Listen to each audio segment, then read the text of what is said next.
সুপ্রিয়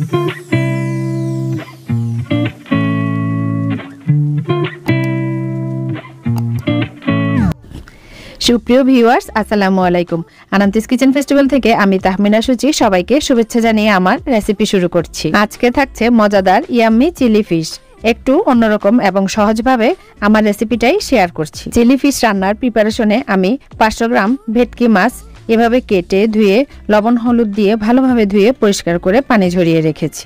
মাছগুলো এভাবে একটু তেস্তা করে কেটে নিয়েছি, আর এগুলো ছিল পাতলা পেটির অংশ। চিলি ফিশ তৈরির জন্য কম কাঁটাযুক্ত যে কোনো বড় মাছ নেওয়া যাবে। এবার মাছে দিচ্ছি আধা চা চামচ আদা ও রসুন একসাথে বাটা, দিচ্ছি 1 চা চামচ কাশ্মীরি রেড চিলি পাউডার, আরও যাচ্ছে আধা চা চামচ গোলমরিচের গুঁড়া, আর যাচ্ছে 1 টেবিল চামচ পরিমাণ লেবুর রস।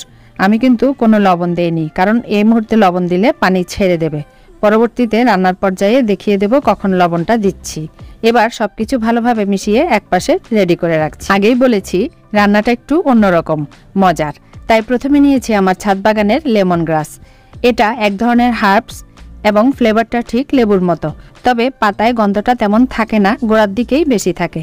তার জন্য শেকড়ের একটু অংশ কেটে ফেলে দিয়ে এবার এই অংশটাকে 1/2 করে ছোট ছোট টুকরো করে কেটে নিচ্ছি। এই লেমন গ্রাসটা বাজারে কিনতে পাওয়া যায়। এটা দিলে এর টেস্টটা বেশ ভালো আসে এবং খেতেও অন্যরকম মজার হয়। হাতের কাছে না থাকলেও কিন্তু কোনো সমস্যা নেই, এটা ছাড়াও চিলি ফিশ রান্না করা যাবে। সাথে নিয়েছি কিছু পেঁয়াজ এভাবে বড় বড় করে কাটা, আরও থাকছে সবুজ এবং হলুদ ক্যাপসিকাম, এগুলো একই সাইজের করে কেটে ফিরে আসছি। এতক্ষণে মাছগুলোর ফার্স্ট ম্যারিনেশন হয়ে আসে। এবার সেকেন্ড ম্যারিনেশনে মাছে দিচ্ছি 2 চা চামচ পরিমাণ কর্নফ্লাওয়ার, 1 চা চামচ পরিমাণ ময়দা ও স্বাদমতো লবণ, আর যাচ্ছে একটা ডিম।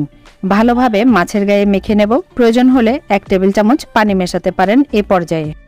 এবার মাছগুলোকে ফ্রাই করার জন্য একটি প্যানে পর্যাপ্ত পরিমাণ তেল মিডিয়াম গরম হলে তাতে দিচ্ছি মাছগুলো।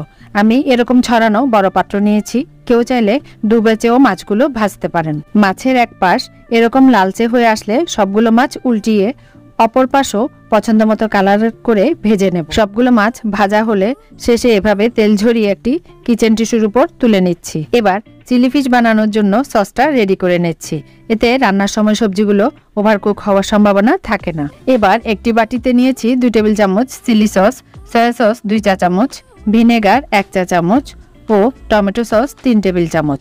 এখানে দেওয়া সব উপকরণই কিন্তু সবার কিচেনে থাকে। সবকিছু ভালোভাবে মিশিয়ে রাখছি। আর থাকছে স্টার অ্যানিসের গুঁড়া, এটার জন্য টেস্টটা অনেক চেঞ্জ হয়ে যায়। বাড়ির রান্না আর রেস্টুরেন্টের রান্নার মধ্যে এই ছোট ছোট উপকরণ দেওয়ার জন্যই টেস্টের একটু ডিফারেন্ট হয়ে থাকে। এবার ফাইনালি চিলি ফিশ মেশানোর জন্য একটি প্যানে সামান্য তেল গরম করে তাতে দিচ্ছি মিহি কিমা রসুন কুচি 2 টেবিল চামচ, নেড়েচেড়ে 30 সেকেন্ডের মতো ভেজে নিচ্ছি। এ পর্যায়ে দিচ্ছি ছোট ছোট চপ করে কাটা লেমন গ্রাস, মিশিয়ে নিচ্ছি। এ পর্যায়ে দিচ্ছি কেটে রাখা পেঁয়াজের পাপড়ি, একটু মিশিয়ে দিচ্ছি কাটা ক্যাপসিকামগুলো। চুলা থাকবে হাইয়ে। এ পর্যায়ে একটু ভালোভাবে মিশিয়ে নিচ্ছি, তবে খুব বেশি রান্না করব না, এতে সবজিগুলো ক্রাঞ্চিনেসটা কমে যাবে। এ পর্যায়ে দিয়ে দিচ্ছি আগে থেকে রেডি করা সসগুলো। সবকিছু ভালোভাবে মিশিয়ে নিচ্ছি। ভালোভাবে মেশানো হলে দিয়ে দিচ্ছি ফ্রাই করা মাছগুলো, হালকা হাতে মিশিয়ে নিচ্ছি। এ পর্যায়ে দিচ্ছি স্টার অ্যানিসের গুঁড়া 1/4 চা চামচ, নেড়েচেড়ে সবকিছু ভালোভাবে মিশিয়ে নিচ্ছি। এবার গ্রেভিটা একটু থিকনেস হওয়ার জন্য 1 চা চামচ কর্নফ্লাওয়ার সামান্য পানিতে গুলিয়ে মিশিয়ে নিচ্ছি। কেউ এই পর্যায়ে গ্রেভি আর একটু বেশি চাইলে সসগুলো আরো একটু বাড়িয়ে দিতে পারেন।